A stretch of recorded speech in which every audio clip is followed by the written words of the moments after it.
I would say probably the biggest thing that we learned early on was having processes actually in place for small things like that, and not thinking that you as the business owner are the only person who actually can solve those things, which again, big mindset shift.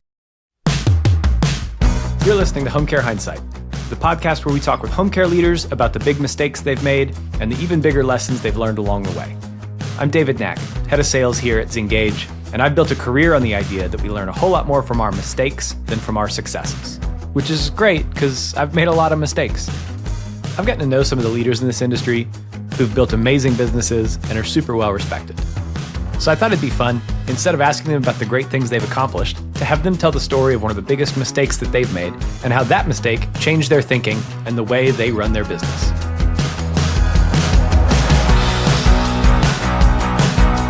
All right, we're back with another episode of Home Care Hindsight. Today on the show, I have Amy Petersen-Smith, who is a franchise owner with the Senior Helpers Network. Amy, welcome to the show. Hey, David. Amy, for people who aren't familiar with you, how would you introduce yourself? So I would actually introduce myself as a very, active, high energy bookworm. I know that sounds like an oxymoron that those even go together, but I have, been in franchising for quite some time. Actually, I think we're on mirror like T-something. I know I only look like I'm 29. Yes. I am a little bit older than that. Shocker. But, kind of started my career in franchising on the franchisor side. And then as my fellow franchise friends tell me, I moved to the dark side and became a franchisee myself about 7 years ago. And so I'm super active in, the senior industry and love to just be active in general. Two things that I think are really interesting. I mean, I'd love to hear more about kind of how did you make the decision to move from the franchisor world into the franchisee seat? So I did not put on a Darth Vader costume and, just jump into it. So I was actually on the franchisor side with Senior Helpers for almost about 9 years. Was in a position where I was actually traveling abroad, looking for franchise owners to help us bring our concept to other countries. So doing our international development. Our brand actually got sold to Equity Group, who did not want to continue with international development. I had already made the move from Baltimore, Maryland, which is where our headquarters is, to South Carolina, and was not planning on, I did not want to take a corporate position back in Baltimore. So I said, oh, all right. I took my severance package. Next morning, I got a phone call from our CFO who said, I have a great way to spend your money, and said, why don't you buy a franchise? To which I said very kindly, are you off your rocker? I don't want to own a 24/7 business. Absolutely not. You're insane. Fast forward that evening at dinner, talked to my husband and said, yeah, can you believe Rob called and said, we should buy a franchise? He's like, yeah, we should. So I said, are you two in cahoots together? And, you're just now bringing me into the party, or what's going on here? And he said, no. He said, I think that, with your experience and your knowledge, and I've always, kind of loved the brand, I think we should do it. Yeah. And so we took a huge leap of faith, and here we are today. Amazing.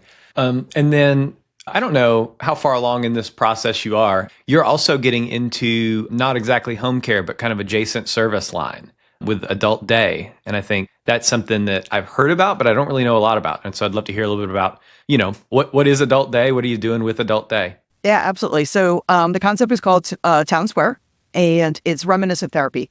So it's primarily meant for individuals with some type of either dementia or some type of a cognitive impairment, to where they actually come in and, we put them in groups, kind of based on their abilities, what they can still do. The environment is actually all the 50s and 60s. So we have Rosie's Diner. We actually have an art studio. We have a rec center. We're going to have a garden. And the idea is to get them engaged in these different, environments to keep them active during the day. But more importantly, if they're active during the day when they get home, because really it's actually meant to be, not only for the participant, but also really for the family member, because, the more active they are during the day, the less likely that, there are going to be challenges for them actually at home. So we kind of see it as a great opportunity for some wraparound care, to go hand in hand with our Senior Helpers home care business.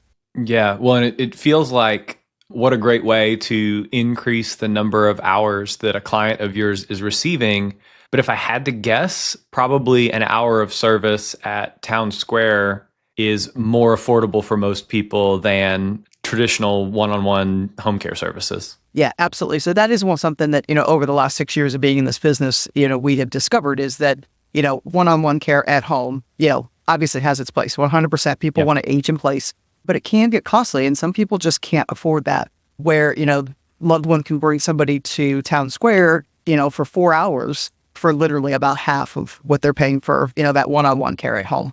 So, yeah, pretty excited. It's got such unique benefits too of, that kind of socialization. And then think about, I was just in Seattle for the HCAOA event, and my favorite band in high school was this like very indie Seattle-based band. And so I went on a run. It was very hilly. It was a bad decision. I did a bad job. But I put on like a couple of their albums, and it was just crazy thinking back. I was immediately in my car driving out to Bolton Agricultural High School at 17, eating my s'mores Pop-Tart and drinking my Dr. K, which is the Kroger brand Dr. Pepper. And it was just, and so I think about like, what are all the different kinds of markers, music and art and like, 50s diner and all those kinds of things that take people back. And it seems like, and I'm not an expert at this, but it seems like can kind of short circuit some of the impacts of Alzheimer's, dementia, and really make people feel like themselves, make people feel like they remember. Absolutely. Yeah. And I mean, there's so much, data to support music and art being such a great way to connect with individuals with dementia. And there is literally nothing like this out there. I mean, there's obviously some, smaller adult days that are really for anybody over the age of 18, but nothing specific to, people with dementia. And, with the stats now showing 1 in 2 individuals are going to, be diagnosed with dementia at some point. We really have to look at, solutions and alternatives besides moving them into a memory care, which may not be the best solution for, everybody. And eventually there's just not going to be enough space.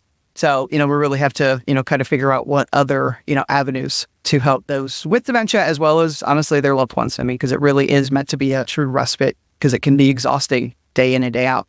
Well, that's good stuff. As you know, my whole deal is I just want to get right to like, what kind of person is somebody? And so I normally can't ask the question, what kind of person are you? But because it's my podcast and I get to do what I want. And so in order to ask you, what kind of person are you? What's your hobby or your obsession that you talk about and you just see other people's eyes glaze over? So when somebody meets me, I mean, most people know I'm pretty active. I mean, I've been a triathlete for quite some time. So, run, bike, swim, it's just part of my DNA.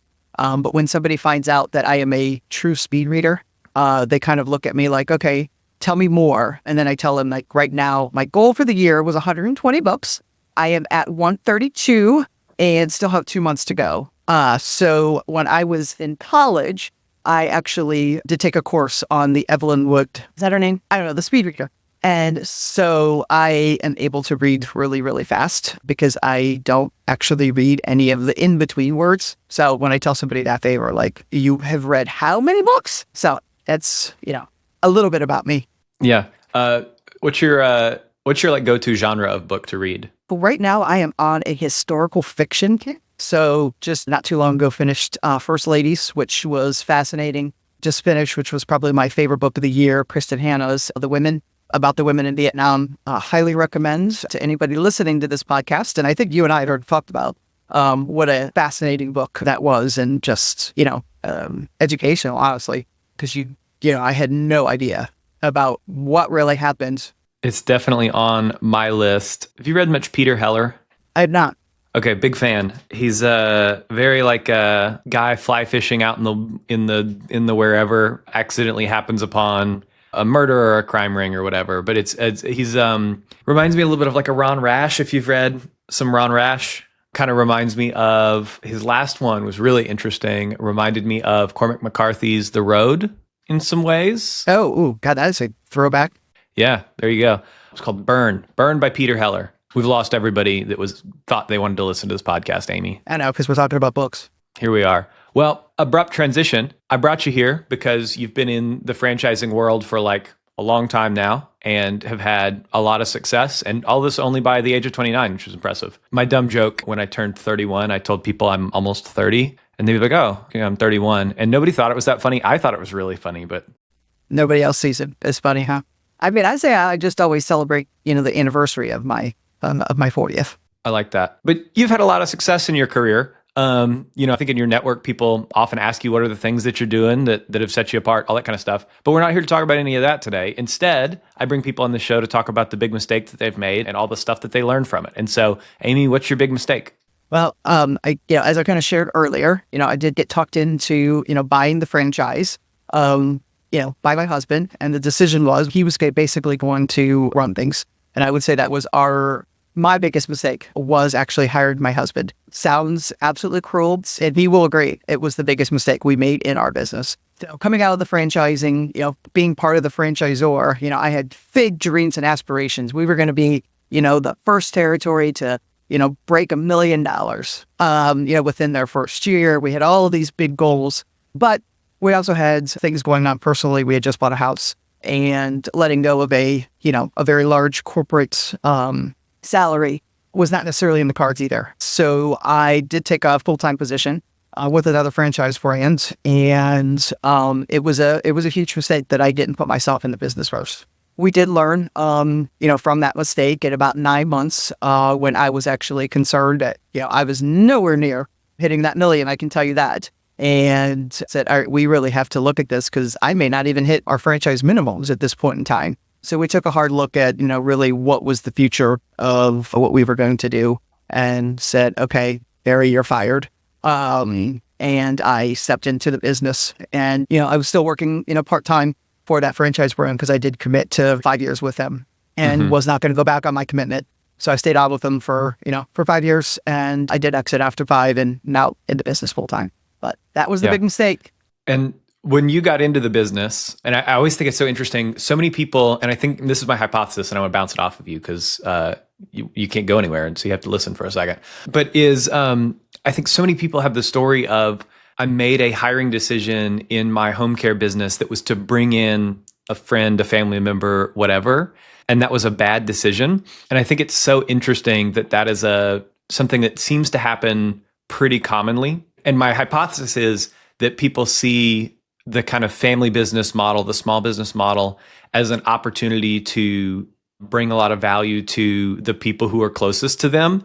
And it seems like everybody has a story of like, I tried to do that and it actually didn't work. And I felt bad because this was supposed to be a great opportunity for the people closest to me. This was also supposed to be an opportunity to make a big impact on my community. And it was just so hard to hold all those different things together. And so there's almost this identity crisis of like, oops, I guess I'm not as good at business as I thought. And also maybe I'm bad at relationships. I mean, in our particular situation, like my husband's a super caring guy. I mean, he absolutely loves our clients. But he doesn't have that business, mindset, which I have. And I think we forced it on him. And he realized, even though he did see it as an opportunity for us as a family, it wasn't the right seat for him. So he still is in the business. It's just now he's in a different seat. Now he does all of our, facilities, maintenance, as well as managing our fleets. And honestly, he actually still has a client, because that was the part of like why he really wanted the business, was because just has a passion for seniors. So he has his client he still goes to every single Friday. They have a great time, and he is in a much happier place himself. So, I think that, as, when we get into business, you do see it as an opportunity, but not necessarily looking at, what is that person passionate about, and are you putting them in the right role within the business? Yeah, I think that's really well said. So when you came into the business and realized, oh, we might not make our minimum royalty payments for the franchisor, what were the things that you saw that were like lowest hanging fruit for, okay, let's make changes to these things first? Yeah, so first thing was I came in the business and I actually started going out and doing some marketing. So he was doing our marketing. We had somebody behind the scenes who was doing all of our operations, managing caregivers, managing clients, doing all of that. We weren't seeing enough actual referrals coming in. So we said, okay, that's where we need to make a change. So, I'm a super shy person, as you've probably already figured out. So I had to get out of my shell. I had to, basically go in and become Superman, jumped into, phone booth and said, let's go. And I actually got myself out there. And as soon as I did, it was, I became the face of the company. I started developing, relationships that I still have today. Yeah. We still get referrals from those particular individuals. So that was the first thing that we said, okay, this definitely has to happen. And then I also, because I was just doing behind the scene operation stuff, I also got myself more peeling back the onion. With my experience on the franchisor side and doing so much like franchise consulting, I finally said, I need to actually have a coach. I can't be the person who's coaching myself because it's not working. So I actually embraced, I didn't say the first year, our corporate office will tell you, like, I was kind of a joke. Like, I thought I knew more than everybody because I'd done everything, within the organization already. Yeah. And I finally said, now I think I actually need a coach. And, went to, our COO at the time and said, listen, I can you assign this person? Because I think I can work with him and I think he's going to help me actually grow the business. And that's what we did. So I worked with him for a year and my numbers speak to what happened. So I actually had to become humble and, let others guide me and not be so cocky with myself. Yeah, makes a lot of sense. Well, thanks for sharing that. I want to transition to this part of the show next where we talk about something that you think is the pretty underrated in the industry, that people overlook, that you think it's way more valuable than it actually is, and that more people should pay attention to it. I don't know if I will tell my secrets. So I would say, the biggest, David, was, when we got into the business, I swore I was not going to do anything that was related to having to deal with the government. I've changed my tune. And actually what changed my tune was in 2020, COVID hit. I think we all have memories of that period of our life and do not want to ever relive that. But what we, discovered during that period was that, there were so many people who needed care but couldn't afford it. So many who were actually receiving benefits in this state. It's community long-term care is the program, basically Medicaid. And I said, all right, let's give it a try. We're only going to have a small percentage of our business because, the reimbursement rate's not the same as private pay. And I just, said, all right, how can we do this? My goal here is we want to help people. And, we got to figure out how to do that. Still make money. And we embraced it.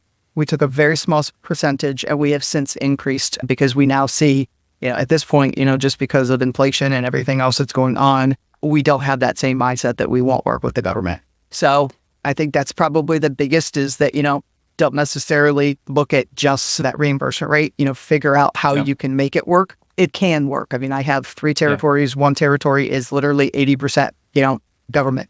And so if I kept with that mindset of, never, ever, ever working with government, I'd have zero business in that territory. That was going to be my question is like, what's the, what portion of someone's book should a third-party payer like Medicaid or the VA make up? And it's, you've got 3 different territories. And so can you speak to a little bit of what the breakdown is between private pay and Medicaid and any VA that you're doing in each of those? Absolutely, yeah. And it's funny because all 3 of my territories, even though they touch, they're all in South Carolina, they're all very vastly different. So my main territory, it's about 23% is coming from Medicaid. And then another actually like 30% is actually VA. We'll take the vets all day, every day. It's about pretty close to our rack rate anyway. My other territory is actually 40% VA, 2% Medicaid. And then actually it's 80% between VA and Medicaid. We don't even bother splitting that one up. It's probably 40-40. That's really interesting to me. And so what I'm hearing is you can't really make any hard and fast rules about, well, this part of your business should be VA and this part should be Medicaid and this part should be private pay and you're going to be set because your territory is going to almost tell you how you should position yourself and market yourself and where you should be spending your time. Yeah, because we went in with that hard rule of no more than 20% and opened that second territory. And I was like, we can't stick with just the 20. The referrals were coming in and, they're usually a good solid 20, 30 hours a week. It's like, hey, how do you say no to business like that? You just really have to look at your market and, look at what you can sustain and perhaps understand understanding your profit margins is probably the most important there, but not having that hard, fast rule of only 20% of our business could be this category. That makes sense. From an operations perspective, when you transition from private pay only, which has its own like kind of billing and cash flow complexities, but you knew that business, into billing for Medicaid, what were some of the things that you learned? What were some of the processes that you had to implement to make that billing process something that you weren't super stressed about all the time? So in South Carolina, it's kind of nice. They pay every single week for the previous week. So the big sticky wicky here is that your caregivers actually have to clock in and out to 2 platforms. That was probably the hardest, is getting them to that mindset. to do that. And as long as they were doing that, the cash flow actually was not really a big deal because you were getting paid, it was usually 8 to 10 days later. So it wasn't too bad. It was usually in the middle of a billing period. The VA is a different story. And lesson learned, I actually attempted to do my own billing for the VA because I, of course, back to my cocky year, I knew everything and I could do everything because I was Superwoman.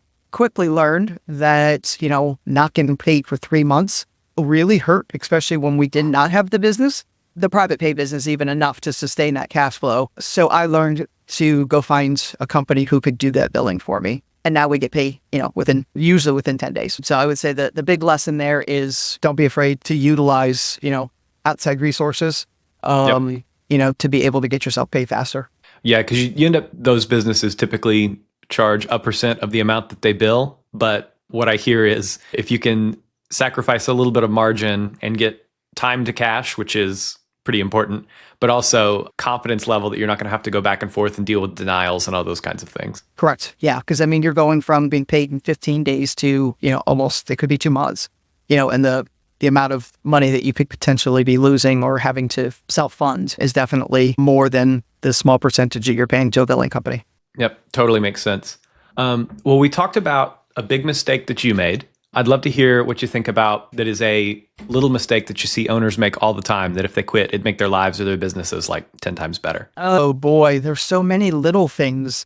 I would say probably the biggest little mistake is living in the day and not looking at, the future and how, that is going to affect you long term. I read this great little article about, being reactive as opposed to being proactive, in a business.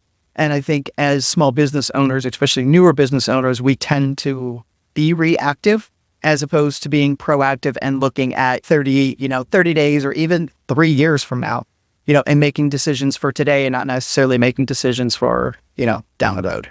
Obviously, it's a mindset shift of like, stop thinking this way, start thinking that way, which is, I think, a very challenging thing to do. Like everybody would love to be proactive, but I just had 3 call outs and I've got to go put out those fires. And so what do you see as like the kinds of decisions that people can make that actually open up the possibility for them to be more long-term, proactive, future-oriented in their thinking? I would say probably the biggest thing that we learned early on was having processes actually in place for small things like that, and not thinking that you as the business owner are the only person who actually can solve those things, which again, big mindset shift. And I'll use the example. I've used this since, I got into, senior care many, many moons ago.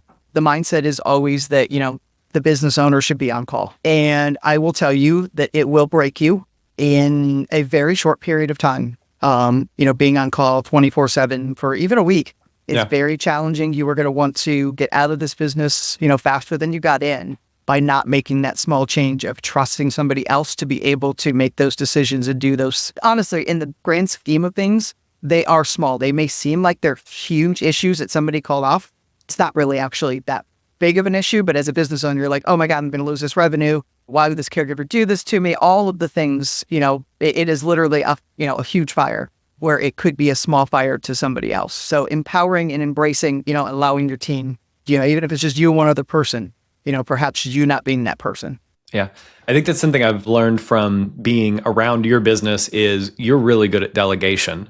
I'm not. I'm terrible at it. And so I think that's something that, I don't know, does that feel like it's kind of key to your success, is that ability to delegate to others? Yeah. So I was not always good at delegating. I mean, that was on every single review in like my previous positions was, you're a horrible delegator. You can't be the one who does absolutely everything. I embraced then. The mindset was, if you want something done, give it to a busy person. I was a busy person. I wasn't as effective as I am now in being able to actually lead because I wasn't delegating properly. So now I actually, I do delegate. It allows me to continue to be kind of the visionary and, look at, where do we see this company, 3 years from now? And allowing, if you're going to hire people, like you have to trust that they're going to be able to do the right things Give them what their role is, give them what their tasks are, give them their key performance indicators, and let them go. I do at times catch myself, sometimes jumping back in and doing things. And I'm like, whoa. Nope. You have people who do that. You can't be that person. And yesterday, actually, I'm going to give you a great example. We were hosting orientation. And normally I go in, just say hi, because I've got somebody who does the training. And at the very end, we have them actually sit down with the scheduler and kind of talk about, what shifts are available to get them actually working. And, my trainer says to me, hey, do we have any shifts available in this area? And 6 months ago, I would have actually been able to literally go, yeah, Mr. So-and-so, Mrs. So-and-so, because I was still getting myself so involved in the schedule that I knew all of that. And yesterday I looked at her and I go, I haven't touched the schedule since Ashley started, which is, our new scheduler. I'm like, I have absolutely no idea what shifts are available. Literally, I'm like, I guess I'm actually effectively delegated and I'm trusted that Ashley's filling the schedule. Our revenue is saying that she's filling the schedule, and this feels great. I don't actually know the schedule, so give it to me for Ashley. I think that's really amazing. I think about things that I hear from home care owners all the time versus stuff that I don't know that I've heard yet. Maybe there's other people who would be able to say that, but I don't know what the schedule looks like anymore. It feels like you've reached a level in your business that, I don't know, probably most people don't think is possible. I would agree with you because had you asked me that same question 6 months ago, I would say, oh, absolutely. I'm always going to know what's going on with the schedule. I'm going to always know everybody's, first and last name, and know all of the caregiver names. And I'm like, I can't say that I do anymore. And I don't know if it's not a bad thing. I don't think it's a bad thing. I would totally agree. Because, obviously, if you don't know what the schedule looks like and stuff's falling through the cracks and it's getting missed and all that, but it sounds like you've built the operational infrastructure so that the business knows what the schedule looks like, which means you don't have to. Yeah. And when I hear other members of my team say, our schedule has never looked so good before, I'm like, okay, I trust. I don't have to get in there and look at it, every single week, which is what I was doing before. That's really, that's amazing. Now, I'm going to actually say, David, you did bring up a good point. So if I do start to see, revenue drop or, more complaints come in or something happen, trust me, I'm jumping back in because my role now is to look in how can we correct this? Because I want my team to be, obviously successful and feel good about what they're doing. And nobody likes to have a complaint come in. Nobody likes to feel as if they're not doing their job effectively. And sometimes it's just a new set of eyes looking at, the schedule and saying, hey, have you guys thought about doing something like this? It might actually ease up the tension on this person and just kind of helping them be creative in looking at what they're doing in their role. Well, and what I'm hearing you say there is you've got the day-to-day tasks of the schedule stuff that has to get done. And then you've got kind of the KPIs of, hey, how are we performing relative to the schedule? But it sounds like you're kind of a layer up from that on some metrics of, well, if our revenue drops, then that tells me there's a problem with the next two layers of what has to happen in the business. Or if we start getting complaints. So there's these other kinds of air traffic control level details that you're paying attention to that would tell you either everything's fine with the schedule as it is, or there might be some problem that's emerged that you can jump in, help people get a handle on, and then move back up to the level of paying attention to the key metrics that are going to move the business forward. Yeah, and I'm going to actually give Ava a little plug because about almost a year ago, that was actually one of the KPIs. I'm like, there's a problem. We are churning caregivers in. And at that point, I really was not involved in anything related to hiring or retention. We had systems in place that we thought were working. And at that point, I'm like, hey, our revenue is actually kind of flat. And it wasn't a long period. It was flat, but it was flat. And we weren't getting more core caregiver reviews. And we were like, something's wrong. And so we really peeled back the onion, and it was our retention was horrible. They weren't happy. I mean, some of it was, who we had in the manager role for the caregivers. But we said, all right, we also don't have something in place that encourages the basics of what we want them to do, to keep them happy, to keep them. And we did a look back and said, if we get them to, their 90-day mark, they're staying with us for at least a year, unless something big happens. And found you guys. So thank you for that. And that's where I interjected and said, we need to come up with a solution. We came up with a solution. And now, our retention rate is much, much better. Overall survey results are so much better from the caregivers. But that's where, as a business owner, that's where I see myself. is more of the problem solver, if all of our metrics are not actually, kind of hitting the benchmarks that we've set. Well, thanks for the plug for Ava. You're better at selling this than I am. You've certainly been a really great advocate for us in the space. So if you want to buy Ava, I guess talk to Amy because she'll do a better job of. Yeah, don't touch David. Forget it. If you ever need a job, let me know. I don't guess you will, though. I probably cannot afford you. Well, Amy, we've talked about a lot of mistakes and things that people get wrong, but I always like to end on a high note. And so what's something that's happened lately in your business you're really proud of? Ooh, well, I say the biggest that we just had was my office actually was awarded Best of Home Care. Yeah, Charleston's Choice. My team works really, really hard, and we were not actually expecting it. We had no idea. We'd gotten one small area, just our little Mount Pleasant area. We've gotten that many times, but we've never actually gotten the big Charleston's Choice award. So that was really, really exciting. And then I would say the other biggie that we're super proud of is, my one territory up in the Murrells Inlet area. They've got I call them the AAA plus team, and they're on track to almost double their business in a year. And it's honestly, my husband and I were having a conversation last night, and he's like, why do you think you're never there? I mean, I am. I go once a week. You're not involved in their day-to-day at all. Why are they doing so well compared to, obviously, the other two territories are doing great, but why are they doing so much? I'm like, because they are a solid team of 5 who literally, they have each other's backs. They are always problem solving. They're always thinking of, new opportunities, new things that they can do to, really hit our goal of, helping more people, whether it's helping a new caregiver, get a new job and be happy and make more money. So, and then I have a trifecta here.